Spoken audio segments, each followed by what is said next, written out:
A community gathering to remember 22-year-old Daniel Williams. It's really been hard for all of us. His fiancée, the mother of his young daughter, questions why Williams, serving a 1-year sentence on a theft charge, was living among violent criminals. We want answers. That's all we want is answers and why they let it happen. Every time God, I'm ready to come home to my family. But the young father would never make it home.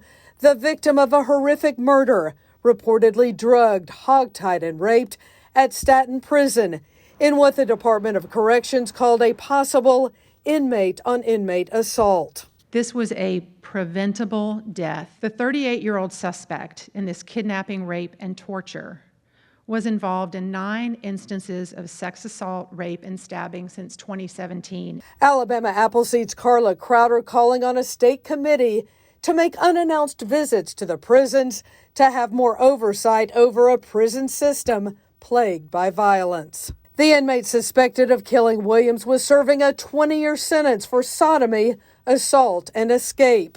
State documents reviewed by ABC 3340 News showed he had a long history of disciplinary records dating back to 2015, when he nearly killed another inmate, stabbing him multiple times. Records also reveal multiple cases where the inmate was cited for being in possession of a weapon, 6 times over a 5-year period. State classification records also show a history of 6 sexual assault allegations and accusations of pressuring, harassing inmates for sex.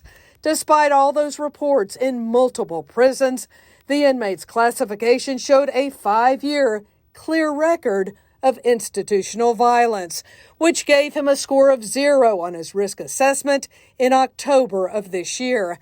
That allowed him to move freely in an open bay dorm. 9 days after that report, Williams would be found unresponsive on the assigned bed of his alleged attacker. It's hard to even begin to suggest remedies sufficient to correct this kind of unconscionable neglect and incompetence.